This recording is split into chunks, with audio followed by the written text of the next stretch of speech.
आइए अब बात कर लेते हैं गुजरात की। गुजरात का ओपिनियन पोल आखिर क्या कहता है, गुजरात में क्या एक बार फिर से Bharatiya Janata party clean sweep करती है? तो देखिए नतीजे आपके सामने। ओपिनियन पोल के 26 लोकसभा की सीटें हैं और 26 सीटों पर भगवा रंग ही आपको नजर आ रहा होगा, यानी कि 26 में से 26 सीटों पर बीजेपी इस बार क्लीन स्वीप कर रही है। इससे पिछली बार भी भारतीय जनता पार्टी ने क्लीन स्वीप किया था।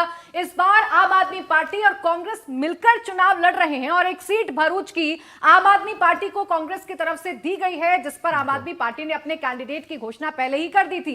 कोई भी नुकसान होता हुआ नजर नहीं आ रहा है आम आदमी पार्टी और कांग्रेस के इस गठबंधन का गुजरात। तो आपको कांग्रेस जीतने से पहले ही पता चल गया होगा क्या आने वाला है गुजरात का नतीजा। आप भरूच की बात कर रही थी प्राची।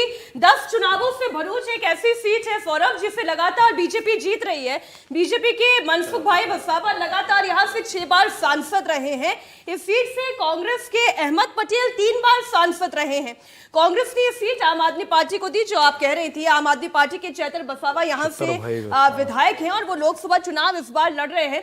तो भरूच बड़ी ही इंटरेस्टिंग रहने वाली है। बारडोली की भी एक बार बात कर ले। आदिवासी बहुल सीट है ये। 2 बार से बीजेपी के प्रभु वसावा यहां से सांसद रहे हैं। विधानसभा चुनाव में यहां बड़ा दिलचस्प मुकाबला देखने को मिला था, जब आम आदमी पार्टी की वजह से कांग्रेस पार्टी के यहां पर हार हो गई। इस बार तो कोalition में इस बार चुनाव लड़ रहे हैं। अब दोनों पार्टियां साथ हैं, लेकिन इसके बावजूद भी बीजेपी यहां पर कंफर्टेबल दिखाई दे रही है। तो बारडोली की यह स्थिति। एक सूरत की और बात कर ले। सूरत में 9 चुनावों से बीजेपी लगातार यहां पर जीत रही है। 3 बार से बीजेपी की दर्शना जरादोश जो है वो यहां से सांसद बन रही हैं और 2019 में कांग्रेस को 5.5 लाख वोटों से हराया। 5.5 लाख, सोचिए जरा कितना बड़ा मार्जिन था। तो सूरत भी ऐसी सीट जो बीजेपी के पास। बात की है सारी साउथ गुजरात की सीटें मीनाक्षी आ रही हैं, तो इसमें जैसे सूरत नवसारी की हम बात करें और आपने बारदोली की बात की है, तो पिछली बार आपने अगर विधानसभा के नतीजे देखे, आपने बहुत बड़ा मेजर रोल निभाया था कांग्रेस को हरवाने में। लेकिन अब क्या ये कॉम्बिनेशन, राहुल जी, आपको लगता है कि कुछ मुश्किलें पैदा कर सकते हैं या यही स्थिति रहने वाली है? यही स्थिति गुजरात में रहेगी और वहाँ पे कंपटीशन ये होगा कि कौन कितनी ज़्यादा जो है मार्जिन उठाता है। देखिए अब 62% के लगभग अगर आप वोट शेयर किसी राज्य में ले रहे हैं तो अचानक कोई बदलाव हो जाए ऐसा होगा भी नहीं। और दूसरा देखिए, शंकर सिंह वाघेला जब तक कांग्रेस का मतलब वहाँ पे मेन व्यक्ति थे और चुनाव लड़वाते थे, तब तक तो फिर भी कांग्रेस का चुनाव किसी एक मतलब डायरेक्शन में जाता था। अब मुझे लगता नहीं है किसी भी डायरेक्शन में। वैसे भी वहां पे बहुत ज्यादा कांग्रेस के नेता जो है छोड़ के बीजेपी में शामिल हो रहे हैं। अर्जुन मोढवाडिया आ गए तो आप सोचिए कांग्रेस में कौन बचा होगा। मुद्दा राम मंदिर का लेकर आए। इससे पहले कई नेताओं ने राम मंदिर के ये बहुत ज्यादा देखिए वहां पे मुझे नहीं लगता कि कोई ऐसी दिक्कत बीजेपी को आने वाली है, ना तो नेताओं को लेकर आने वाली है कि किसको खड़ा करें, ना ही इस बात को लेकर आने वाली है कि अच्छा कोई दिक्कत होने वाली परसेंटेज में भी कोई नुकसान नहीं लगता। एक बार हमारे सीनियर कोलीग निर्णय कपूर भी जुड़ गए हमारे साथ। वैसे तो मुझे शक है कि यहाँ पर भावेश ने सर्वे किया भी है या लिख दिया कि 26 में 26, क्योंकि होना वही है वहां पर। निर्णय कोई हैरानी की बात नहीं है। लगातार तीसरी बार गुजरात क्लीन स्वीप होने जा रहा है और ये आज की परिस्थितियों की बात हो, आने वाले कुछ महीनों में आप कर लें, जब चुनाव होने वाला है तब में कोई परिवर्तन इस फिगर में नहीं होगा, ये बिल्कुल निश्चित है। नरेंद्र मोदी गुजरात से, अमित शाह गुजरात से और अब तो पार्टी के अध्यक्ष भी गुजरात से, राज्यसभा से। बिल्कुल, देखिए गुजरात के बारे में तो ये साफ तौर पर कहा जा सकता है कि बीजेपी क्लीन स्वीप की हैट्रिक इस बार लगाने जा रही है, ये तो साफ दिख रहा है।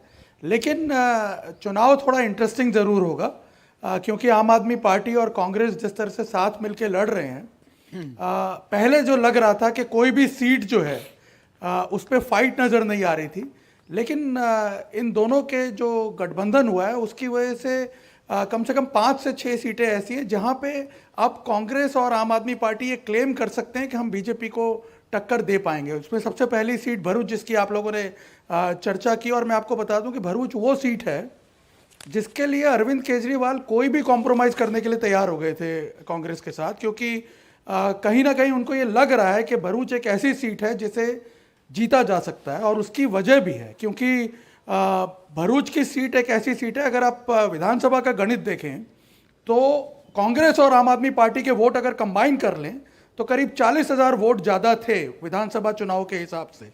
और छोटू वसावा का कद जिस तरह से घटता जा रहा है वहाँ पे, तो ऐसा लग रहा है कि वो बहुत मार्जिनल इफेक्ट डाल पाएंगे, वो और उनके बेटे।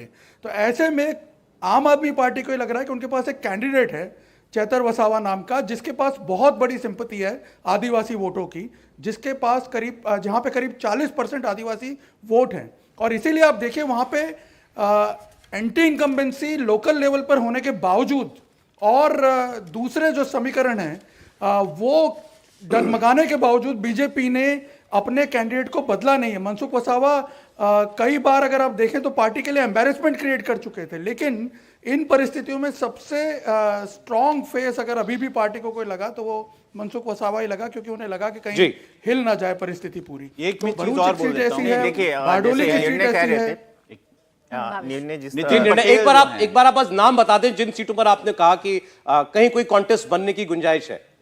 देखिए, एक तो भरूच की सीट एक ऐसी सीट है जो डेफिनेटली इंटरेस्टिंग रहेगी इस बार। इसके अलावा भावनगर की सीट, जहां पे अगेन आम आदमी पार्टी को टिकट दिया गया है, कांग्रेस और आम आदमी पार्टी का जो पैक्ट हुआ है, और उसमें भी एक इंटरेस्टिंग फिगर है कि अगर आप पूरे विधानसभा सेगमेंट्स का वोट काउंट करें 2022 का, तो ऑलमोस्ट इक्वल वोट्स हैं कांग्रेस आम आदमी पार्टी अलायंस और बीजेपी के। और वहां पे भी यही बात है कि दो ऐसे कैंडिडेट जो आम आदमी पार्टी के टिकट पे जीते, बोटाद और गारियाधार की सीट से, ये दोनों पर्सनली बड़े स्ट्रांग कैंडिडेट हैं। प्रवीण मकवाना जिसे टिकट दिया गया है, तो ये सारे समीकरण ये बताते हैं कि आम आदमी पार्टी जो है वो सब कुछ स्टेक पे लगाने को तैयार है। वहां पे उन्हें ये लग रहा है कि किसी तरह से ये दोनों सीट जो हैं वहां पे बीजेपी को डिस्टर्ब किया जा सकता है। कर पाएगी इस पे एक बार राहुल जी कुछ कह रहे हैं। ये शायद आप अपने उनसे भी पूछ सकते हैं कि जो वहां पर मेहसाना की सीट है, वहां पर जो नितिन पटेल हैं उन्होंने विड्रॉ कर लिया अपना कैंडिडेचर, तो वो क्या कारण रहा है, उसकी एक इंटरेस्टिंग चीज दिखाई देती है। वहां पे नया जो है मुझे ख्याल से कैंडिडेट देखना पड़ेगा बीजेपी। बताएं निर्णय, अंदर की खबर। देखिए मेहसाना की सीट नितिन पटेल लड़े या ना लड़े, अब मुझे नहीं लगता कोई फर्क पड़ सकता है, क्योंकि नितिन पटेल जो है वो over a period of time अपना रेलेवेंस जो है पॉलिटिकली वो खो चुके हैं। और खास तौर पे पाटीदारों के एक बड़े नेता के तौर पे जिस प्रकार से उन्हें आज से 2-2.5 साल पहले देखा जाता था, अब उनका वो वर्चस्व भी फेड होता हुआ नजर आ रहा है। और मैं तो इनफैक्ट नितिन पटेल के प्रति थोड़ा सिंपैथेटिक रहना चाहूंगा, क्योंकि हर बार उनके साथ ये इस तरह की कोई अघटित घटना घट जाती है। उनके साथ देखिए 2 बार ऐसा हुआ कि मुख्यमंत्री उनको अनाउंस कर दिया गया। एक तरह से उन्होंने तो 2016 में इंटरव्यू भी दे दिए थे कि मुख्यमंत्री बनने के बाद उनकी प्रायोरिटीज क्या होंगी, और बाद में पता चला कि शाम को उन्हें झटका मिल गया। इस बार भी यही हुआ। उनसे कहा गया था कि भाई आप अपना नॉमिनेशन जो है वो प्रेजेंट करें, आप दावेदारी अपनी रखें, और आप देखिए कि आखिरी मोमेंट पे उनका जो है नाम हटा दिया गया। और इसीलिए उन्हें ये कहना पड़ा कि मैं खुद अपना नाम वापस ले रहा हूं, क्योंकि जो पता चला है वो ये है कि आलाकमान की तरफ से ही उन्हें कहा गया कि अब आप अपने आप को विड्रॉ करिए। अब अगर इतना कन्वीनियंटली आलाकमान ये फैसला ले सकती है, तो आप इससे अंदाजा लगाइए कि मेहसाना के गणित पे कोई खास फर्क नहीं पड़ रहा। हाँ, पाटीदारों के वर्चस्व वाली सीट है मेहसाना की लोकसभा सीट, लेकिन वहां पे जो ठाकुर और दूसरे जो भरवाड़ और रबारी समाज के जो वोट हैं, वो भी बीजेपी काफी हद तक अपने पाले में ला पाई है। जिन सीटों का आप जिक्र कर रहे थे, एक छोटा सा कमेंट भावेश का यहां से ले लेते हैं। भावेश, ये जो 5 सीटें बता रहे हैं निर्णय कि यहां पे मुश्किल हो सकती है, खासकर भरूच और भावनगर की सीट जहां आम आदमी पार्टी कॉन्टेस्ट कर रही है, क्या ऐसा ही ग्राउंड पर आपको भी नजर आया? देखिए, भरूच को लेकर तो कोई डाउट नहीं है, क्योंकि भरूच में जिस आदिवासी वोट को लेकर बात की, आदिवासी वोट विधानसभा में जरूर कुछ कांग्रेस लेती आई है, लेकिन लोकसभा आते आते आदिवासी वोट का लगभग 70-80% बीजेपी को ट्रांसफर होता है। तो भरूच सीट को लेकर तो कोई कंफ्यूजन नहीं। हाँ, भावनगर को लेकर जो बात की, वहां पे जरूर कुछ फाइट दिख रहा है, लेकिन ऐसा कुछ है नहीं कि वहां पे बीजेपी बहुत पीछे हो जाएगी। अभी भी बहुत स्ट्रांग है, और जो मार्जिन है ना नंबर 1 और नंबर 2 पर लगभग 15-20% का पिछली बार भी थी, तो उसको क्लोज करना बहुत मुश्किल है। बड़ा तो एग्जाम्पल भरूच ही था जिसमें 5 लाख प्लस का डिफरेंस था। अब बात कर लेते हैं कर्नाटक की 28 सीटों का ओपिनियन पोल क्या कहता है। 28 सीटें अब आप यहां पर दिखा दें। 28 सीटों का ओपिनियन पोल ये कहता है 28 में से 22 सीटों पर बीजेपी जीत रही है। जी हां, 28 में से 22 सीटें बीजेपी पर, कांग्रेस 4 और जेडीएस 2। कर्नाटक तो यहां पे पहले से ही बीजेपी की एक मजबूत जमीन है, इसलिए कहा जा सकता है लेकिन 28 में से 22 इनफैक्ट आप देखिए मीनाक्षी तो जी जी नुकसान है मीनाक्षी। ना नुकसान है 25 सीटें थी 25+1 इंडिपेंडेंट को भी जो सपोर्ट था 26 मान लें। 26 कह सकते हैं, अगर आप जेडीएस को JDS जोड़ को लें तो ये प्लस 24 पर है। तो एनडीए ओवरऑल 2 सीटों के नुकसान में रहेगा कर्नाटक में। कांग्रेस पार्टी की सरकार बनी है, वहां पर कांग्रेस का ग्राफ उठता हुआ हमें थोड़ा सा दिखाई दे रहा है, लेकिन फिर भी आप एक बड़ा राज्य है और वहां पर अपने उसी लक्ष्य के आसपास पहुंच रही है। अभी दक्षिण दौरे पर है प्रधानमंत्री नरेंद्र मोदी और जरूर कर्नाटक का भी वो रुख करेंगे। छत्तीसगढ़ की बात करिए, उससे पहले कर्नाटक को ही थोड़ा सा डिस्कस कर्नाटक पर एक कमेंट में हर्षवर्धन जी आपसे लेना चाह रही हूं। देखिए यहां कांग्रेस जितनी कॉन्फिडेंट थी विधानसभा चुनावों के नतीजों के बाद, वो रिफ्लेक्ट नहीं हो रहा है नतीजों में। बहुत ज्यादा नुकसान एनडीए को होता हुआ नजर नहीं आ रहा है। ऐसा क्या चेंज बीजेपी ने किया वहां पर जो बीजेपी राइज कर रही है या मेंटेन कर पा रही है? इसमें एक छोटी सी बात कि कांग्रेस लिंगायत वोट मिले उसे विधानसभा चुनाव में, लेकिन शायद वो उसको बरकरार नहीं रख पाई है। अगर ये नतीजे हमें देखने को मिल रहे हैं तो मुझे समझ आता है। निश्चित तौर पर ये एक बड़ा फैक्टर है और सबको ध्यान में होगा कि जगदीश शेट्टार पूर्व मुख्यमंत्री, वो भारतीय जनता पार्टी से कांग्रेस में चले गए थे, फिर वो लौट कर चले आए हैं। दूसरा, जिस तरह से जो लिंगायत समाज के मठ हैं उनकी प्रतिक्रिया बहुत तीखी देखने को मिली, जिस तरह से उनका एक तरह से कहें कि सत्ता में हिस्सेदारी उनकी कम हुई, और जो येदियुरप्पा के बेटे वो अध्यक्ष बने हैं तो उसके बाद उस मोर्चे पर भारतीय जनता पार्टी ने एक तरह से कहें कि जितनी गड़बड़ियां थी उसको दुरुस्त कर लिया। दूसरा पक्ष आता है कि कांग्रेस के भीतर क्या क्या गड़बड़ हुई। देखिए ये हर कोई जानता है, हर दूसरे चौथे वहां डीके शिवकुमार और सिद्धारमैया के बीच का संघर्ष सामने आ जाता है। वहां जिस तरह की स्थितियां हैं और जिसको हम बार बार कहते हैं कि क्यों कर्नाटक कांग्रेस जीती, बजरंग दल पर प्रतिबंध लगाने का ऐलान करना यह सामान्य घटना नहीं थी, उसकी जो प्रतिक्रिया है। और अभी तो हम लोग जिस वक्त बात कर रहे हैं पाकिस्तान की जिंदाबाद के नारे, वो भी सैयद नसीर जो राज्यसभा सांसद बने कांग्रेस पार्टी के, और उसमें लोगों ने कहा कि नहीं अब उनकी ही सरकार को 3 लोगों को जेल भेजना पड़ा। तो मुझे लगता है बहुत साफ साफ दिख रहा है कि जो एक बड़ा वर्ग था जिसको लगता था कि नहीं हमें कुछ चेंज करना चाहिए, जो नाराजगी थी, जो बासवराज बोम्मई की वजह से, वो सब अब दुरुस्त हो गई है। भारतीय जनता पार्टी को बहुत एज है लोकसभा चुनाव। और आप भी कह सकते हैं लोकसभा चुनाव में जाते जाते जो कर्नाटक में माहौल बन रहा है वो कांग्रेस के लिए कहीं से भी मुफीद नहीं है। आपने जैसा इसका पाकिस्तान जिंदाबाद के नारे का जिक्र किया, या जो बॉम्ब ब्लास्ट वहां पर हुआ एक, लेकिन सौरभ गोकालिंगा और लिंगायत वोट जो है पैटर्न रहा है कि इकट्ठे एक तरफ चले जाएं, ऐसा देखा नहीं गया है, होता नहीं है। कुमार के भाई का जो बयान भी आया था कि दक्षिण को क्या अलग देश बना देंगे, मतलब जो तोड़ने की उन्होंने बात की थी पैसों को लेकर जो आ रहा था, तो उनका जो बयान आया था मुझे लग रहा है वो भी कांग्रेस के खिलाफ कर्नाटक में। समीर जी, क्योंकि राज्य बहुत सारे भी दिखाने हैं तो बाकी 3 राज्यों की चर्चा हम कर लें आपके सामने। जल्दी से खोलते हैं सर्वे। छत्तीसगढ़ में बीजेपी को 10 सीट, कांग्रेस पार्टी को 1 सीट मिलती हुई दिखाई दे रही है। तो छत्तीसगढ़ में भी लगभग 2019 वाला ही जो नतीजा है वो दोहराता हुआ हमको दिखाई दे रहा है सर्वे में। झारखंड की बात करते हैं, 14 सीटों वाला झारखंड है, हेमंत सोरेन जेल जा चुके हैं और उसके बाद ये सर्वे हुआ है।